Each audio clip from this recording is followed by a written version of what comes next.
नमस्कार दोस्तों, क्या हाल चाल, कैसे हैं आप लोग। तो स्वागत है आप सभी का हमारे इस प्यारे से प्लेटफॉर्म पे। तो सर आज आप क्या करवाने वाले हो। तो भाई देखो, बच्चों की ना बहुत दिन से डिमांड आ रही थी कि सर सामाजिक विज्ञान में ना सब कुछ समझ में आता है, कोई दिक्कत वाली बात नहीं है, एक एक चीज समझ में आती है भाई, स्टार्टिंग से लेके एंड तक जो भी हम पढ़ते हैं, जो भी कहानियां बताते हो समझाते हो सब समझ में आता है। लेकिन दिक्कत ये होती है कि जब हम प्रश्नों की प्रैक्टिस करने बैठते हैं ना, जब प्रैक्टिस करने जा रहे होते हैं तो समझ में ही नहीं आता भैया लिखें कहां से। पूरी कहानी दिमाग में होती है और ये सबके साथ होता है, 99% बच्चों के साथ यही होता है कि उनको नहीं समझ में आता भैया उत्तर लिखना कैसे है। और सबसे बड़ी दिक्कत ये होती है कि सर जब बोर्ड एग्जाम में बैठेंगे, जब सेंटर कहीं और जाएगा वहां बैठे होंगे, जब सामाजिक विज्ञान का पेपर हमारे हाथ में होगा या फिर किसी दूसरे थ्योरेटिकल सब्जेक्ट का जो है हमारे पेपर हाथ में होगा, तो हम प्रश्नों को चलो एमसीक्यू तो कर लेंगे, जो बहुविकल्पीय प्रश्न जो आते हैं उनको कर लेंगे, बट लघु उत्तरी का क्या है ना, उनको कैसे हम लिखेंगे सर। तो ये जो समस्या है आज उसका समाधान लेके जो है मैं आ गया हूं। क्लियर होना कि आज मैं आपको बताऊंगा कि बोर्ड में आपको आंसर लिखना कैसा है, उसकी प्रेजेंटेशन कैसी होनी चाहिए, कितने पॉइंट्स लिखने हैं, क्या क्या चीजें आपको नहीं करनी वो भी मैं आपको बताऊंगा। दिक्कत ये है ना, तुम जो चीजें नहीं बोलते ना वो भी कर देते हो। तो वो सारी चर्चा जो है आज डिटेल में हम करने वाले हैं भैया। तो स्वागत है आपका हमारे इस प्यारे से प्लेटफॉर्म पे।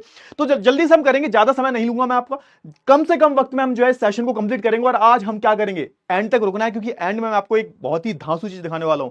मैं आपको टॉपर्स की जो कॉपीज हैं वो दिखाऊंगा कि टॉपर जो है वो कैसे आंसर लिखते हैं, टॉपर्स की जो प्रेजेंटेशन है वो कैसी होती है, और उनमें से भी तुम क्या क्या चीजें कर सकते हो क्या नहीं कर सकते। तो भैया एंड तक जो है सेशन को देखना है। क्लियर है ना। चलिए सबसे पहले बात कर लेते हैं क्या, सबसे पहले अब जैसे मैं बात करूं कि मान के चलो तुम्हारा एग्जाम हो रहा है, जैसे एग्जाम से पहले आपके स्कूल में भी कई सारे एग्जाम होते हैं, हाफ ईयरली के एग्जाम आने वाले हैं भाई तुम्हारे, है ना। हाफ ईयरली के अलावा आप देखोगे है ना, ये जो हमारे प्री बोर्ड एग्जाम होते हैं भाई, तो बहुत सारे एग्जाम होते हैं। तो ये एग्जाम ना एक तरीके से प्रैक्टिस हो जाते हैं आपकी। सबसे पहले कोई भी अगर आपको प्रश्न दिया जा रहा है, कोई भी प्रश्न हो एक्स वाई जेड, चाहे वो साइंस का हो, सामाजिक, खैर मैं तो सामाजिक विज्ञान की ही बात कर रहा हूं, लेकिन कोई भी आपको प्रश्न दिया जाए सबसे पहले उस प्रश्न को ध्यान से समझो। उस शब्द, वो जो प्रश्न के शब्द हैं, एक एक शब्द को ध्यान से पढ़ो। दिक्कत क्या होती है, ये तुम दोनों में करते हो। एक तो अगर मैं बात करूं भाई, एक तो मैं बात करूं बच्चे की, मैक्सिमम जो बच्चा होता है कहां मात खाता है, वो यहां पर एमसीक्यू में मात खा जाता है। क्यों, एमसीक्यू में प्रश्न में क्या होता है, बहुत सारे प्रश्न ऐसे होते हैं जो घुमावदार होते हैं, है ना। ये नहीं होना चाहिए था तो वो होना चाहिए था पढ़ लेता है वो, है ना। गांधी जी ने कौन सी बात नहीं बोली थी तो वो पढ़ता है जल्दी जल्दी में, वो नहीं को मिस कर देता है। तो होता यह है कि वो गलत ऑप्शन में टिक करके आ जाता है। तो एमसीक्यू में सबसे ज्यादा बच्चे यही बात खाते हैं कि वो प्रश्न को ना ध्यान से नहीं पढ़ते। आपको 15 मिनट दिए जाते हैं, कोई भी एग्जाम शुरू होता है, प्रश्न को ध्यान से पढ़िएगा। ध्यान से पढ़ने का मतलब यह है कि एक एक प्रश्न को पढ़ो, कौन से प्रश्न आपको पहले करने हैं, कौन से प्रश्न बाद में करने हैं। याद रखो हमेशा वो प्रश्न पहले करो जो तुम्हें अच्छे से आते हैं, इससे तुम्हारा जो साइकोलॉजिकल प्रेशर है वो कम हो जाता है। अब क्योंकि जो प्रश्न बहुत अच्छे से आपको नहीं आते वो बाद में करोगे, तो एटलीस्ट आपका स्टार्टिंग में प्रेशर नहीं बनेगा। सोच के देखो, आप सिर्फ वही प्रश्न करे जा रहे हो स्टार्टिंग में, जो कुछ ऐसे प्रश्न आ गए जो आपको, जिनका उत्तर बहुत अच्छे से नहीं आता था, तो कहीं ना कहीं आपके मन में प्रेशर आ जाएगा, और एक साइकोलॉजिकल प्रेशर होता है, इससे आपका पूरा एग्जाम खराब हो सकता है। तो सबसे पहले क्या करना है, आपको पहले प्रश्न पत्र को ध्यान से पढ़ना है। प्रश्न पत्र को ध्यान से पढ़ना है, एटलीस्ट प्रश्न को 2 बार तो पढ़ना ही पढ़ना है आपको, 2 बार पढ़ना है। और उसमें जो भी कीवर्ड्स या फिर मुख्य शब्द दे रखे हैं उनको पहले पहचानो, और उन मुख्य शब्दों के अनुसार ही क्या करना है, आपको उत्तर लिखना है। अब जैसे मैं अभी आप थोड़ी देर में आपको आंसर दिखाऊंगा, आप आंसर में देखोगे कि जो टॉपर बच्चा है उसने सिर्फ वही उत्तर लिखा है जो प्रश्न में पूछा गया है। अब दिक्कत क्या होती है, ज्यादातर जो बच्चे हैं ना उनको लगता है कि उनका एग्जाम बहुत बढ़िया गया है। क्यों, क्योंकि वो जब क्वेश्चन का आंसर लिखते हैं ना तो कुछ भी लिख के आ जाते हैं। जैसे मान के चलो मैं प्रश्न पूछूं कि भारत का, प्रथम विश्व युद्ध का भारत पर आर्थिक रूप से और राजनीतिक रूप से क्या असर पड़ा, तो वो सब कुछ पूरी जीवन कथा लिख देंगे। अब जैसे उसमें तुम्हें कुछ जो चीजें लिखनी है, अब वो डिपेंड करता है कि कितने नंबर का प्रश्न है। अगर 3 नंबर का प्रश्न है तो उसके हिसाब से लिखो, अगर 5 नंबर 6 नंबर का प्रश्न है तो उसके हिसाब से लिखो। अब ऐसा तो है नहीं कि भैया 3 नंबर का प्रश्न पूछा गया है और तुम उसमें 6-7 पॉइंट डाल के आ जाओगे। इससे होगा ये कि तुम्हारा पेपर छूट जाएगा कि चलो बहुत सब कुछ आता है, इस प्रश्न से संबंधित मेरे को सब कुछ आता है, तो तुम सब कुछ लिख के आ गए, तुम गांधी जी के बारे में भी लिख दिया। अब ये चीज वो होती है कि जब तुम कुछ भी लिख के आ जाते हो, इससे होता यह है कि जो तुम्हारा कॉपी जांचेगा ना, चेक करेगा, वो एकदम गुस्सा हो जाएगा तुमसे, है ना। और अगर उसकी बीवी से लड़ाई हुई होगी ना तो एकदम पूरी वो भड़ास जो है वो तुम्हारे कॉपी में निकालेगा। तो सिर्फ उतना ही लिखना है जो प्रश्न में पूछा गया है, बिल्कुल आपको सटीक उत्तर लिखना है। सिंपल सी बात है। क्लियर हुआ, चलिए बहुत अच्छी बात है, आगे हम बढ़ते हैं। पहली बात क्या है, अब आपको उत्तर कैसे लिखना है सर। उत्तर में आप अवॉइड करो, अभी मैं आंसर दिखाने वाला हूं, आंसर शीट दिखाऊंगा। उत्तर में आप एक तरीके से पैराग्राफ्स को अवॉइड करो, है ना। हो सकता है जैसे 3 नंबर का प्रश्न आए तो 3 की जगह एक एक्स्ट्रा पॉइंट लिख सकते हो आप। मैं हमेशा बोलता हूं कि 3 नंबर का प्रश्न है तो एक एक्स्ट्रा पॉइंट लिखो, 5 नंबर का प्रश्न है तो 5 या 6 पैराग्राफ लिखो ही लिखो, क्योंकि हो सकता है कुछ गलतियां हो, तो कुछ ज्यादा अगर लिख दोगे लेकिन होना क्वेश्चन से रिलेटेड चाहिए, यानी ऐसा नहीं है कि आप कुछ भी लिख रहे हो, सिर्फ जो प्रश्न है प्रश्न से ही संबंधित आपका आंसर होना चाहिए। थोड़ा सा लंबा हो जाए कोई दिक्कत वाली बात नहीं है, लेकिन कुछ उल्टा सीधा नहीं लिखना, सिर्फ आंसर को बढ़ाने के लिए, क्योंकि वो जो तुम्हारी कॉपी चेक करेगा वो पागल नहीं है भैया, उसको बहुत एक्सपीरियंस है, वो पिछले 10-20 साल से यही कर रहा है। तो तुम ऐसा नहीं है कुछ भी लिखाओगे तुम्हें नंबर मिल जाएंगे, है ना। और ट्राई करो कि आपको बिंदुओं में और साफ सुथरा आंसर लिखना है। अब यहां पे बच्चों का बहुत सवाल आता है कि सर राइटिंग तो हमारी बहुत अच्छी है, तो भैया देखो तुम्हारी अमित अमित सर की राइटिंग से तो तुम वाकिफ हो गए ना। हाँ, तो देखो राइटिंग उतनी अच्छी होनी चाहिए कि समझ में आ जाए। अगर समझ में नहीं आ रही है, इतनी गंदी है, तो फिर भाई सुलेख लिखना शुरू कर दो, लिख लिख के प्रैक्टिस करो। मैं तो हमेशा बोलता हूं कि लिख लिख के प्रैक्टिस करो जितना हो सके उतना। इससे ये होगा कि तुम आंसर लिखना सीख जाओगे और एक तरीके से तुम्हारी राइटिंग सुधरेगी। तो जितना हो सके उतना लिख लिख के प्रैक्टिस करो भाई, है ना। और राइटिंग अगर उतना अच्छा है कि समझ में आ रहा है, तो एक काम करो, तो तुम्हें पूरे नंबर मिलेंगे, तो कोई दिक्कत वाली बात नहीं। अगर तुम्हारा राइटिंग समझ में आ रहा है ना, तो कोई दिक्कत वाली बात नहीं है। और हाँ, बहुत सारे बच्चे होते हैं उनकी राइटिंग साफ नहीं होता, तो एक काम किया करो कि थोड़ा सा दूर दूर लिखा करो। जैसा कोई नॉर्मल बच्चा है जिसकी राइटिंग ठीक ठाक है, तो वो एक लाइन छोड़ रहा है तो 2 लाइन छोड़ दो, 3 लाइन छोड़ दो, है ना। स्पेस थोड़ा ज्यादा ले लिया करो, अंतर से लिखा करो। इससे होता ही है कि शब्द समझ में आते हैं और राइटिंग के कोई भी एक्स्ट्रा नंबर नहीं मिलते भैया, ये गलत फहमी है। बस तुम्हारा जो उत्तर है वो समझ में आना चाहिए। तुम्हारा उत्तर पढ़कर इतनी गंदी राइटिंग देखकर उसका दिमाग खराब ना हो जाए, बस ये कोशिश करना। क्लियर हुआ ना। चलिए, हाँ, अब देखो, अब जो भी तुम पॉइंट लिख रहे हो उसको पैराग्राफ के फॉर्म में लिखो, लेकिन पैराग्राफ छोटा होना चाहिए। मैं कहता हूं कि अगर एक बहुत बड़ा पैराग्राफ हो गया है तो उसको 2 पॉइंट में लिख दो, क्या दिक्कत है भाई, कोई दिक्कत थोड़ा, लेकिन दूर दूर लिखो और हमेशा याद रखो कि पॉइंट्स में ही आपको आंसर लिखने हैं।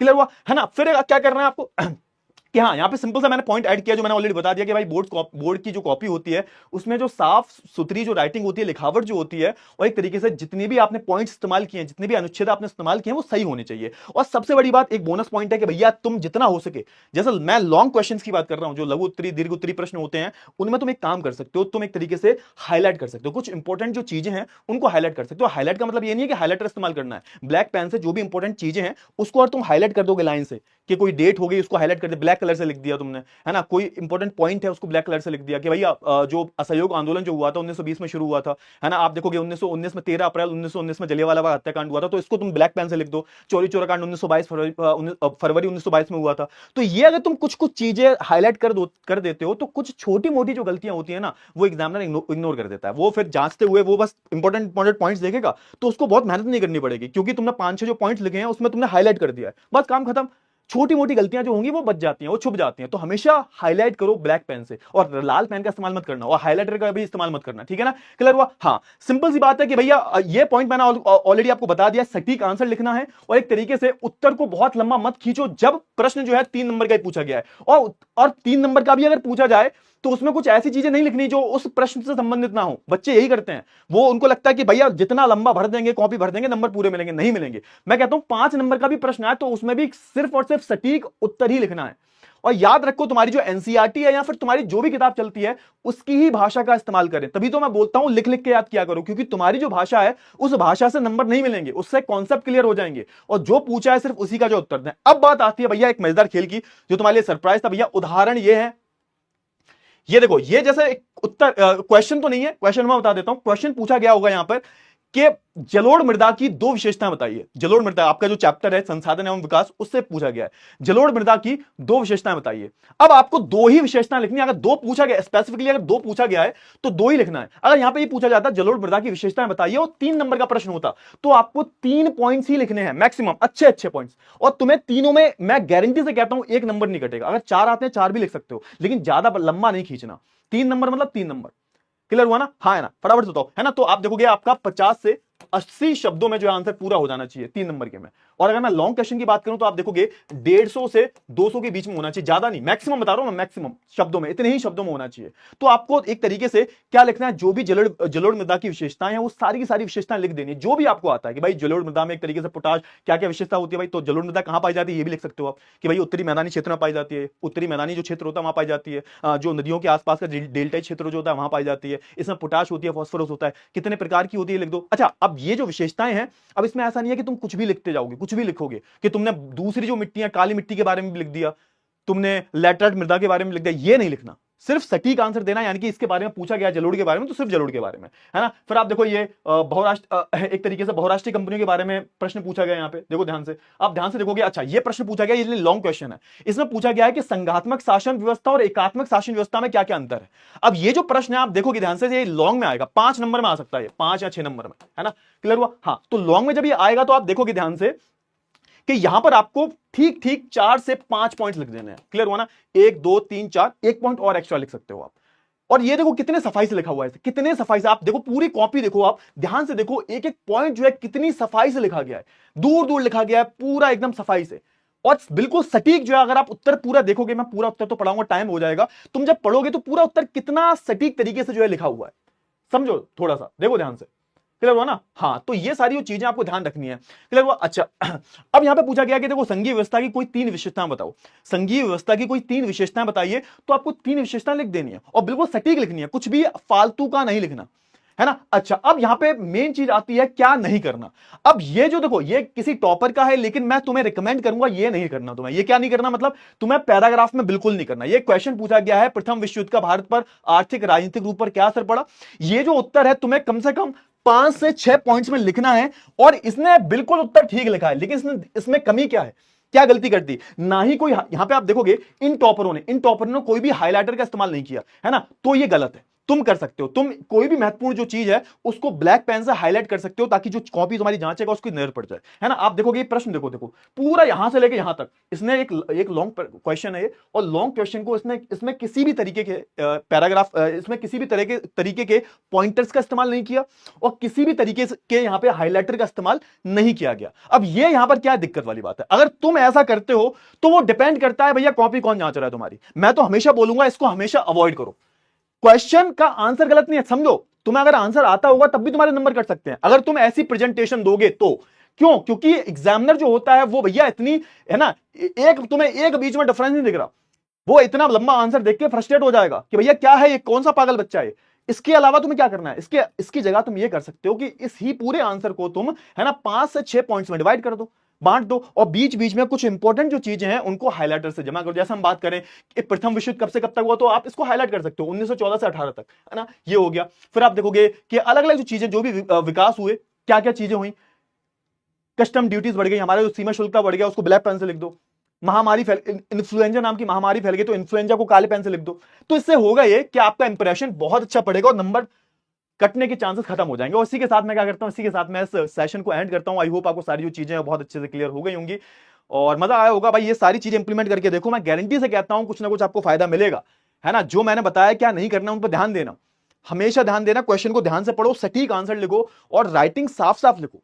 क्लियर हुआ? बस इतना ही ध्यान दे लोगे तुम। और जितनी भी मैंने ये जो, है ना, ये जो प्रॉपर मैंने शेयर किया है तुम्हें ये, तो एक काम करना, इसकी पीडीएफ वगैरह मैं शेयर करवा दूंगा, लिंक जो है डिस्क्रिप्शन में है। मेरे टेलीग्राम जो चैनल है उसका लिंक जो है डिस्क्रिप्शन में है, जाके मेरे टेलीग्राम चैनल को ज्वाइन कर लेना, वहां पर मैं इसकी पीडीएफ भी शेयर कर दूंगा, ठीक है ना। क्लियर हुआ? चलो तो मिलते हैं अगले सेशन में, तब तक के लिए बाय बाय, टेक केयर।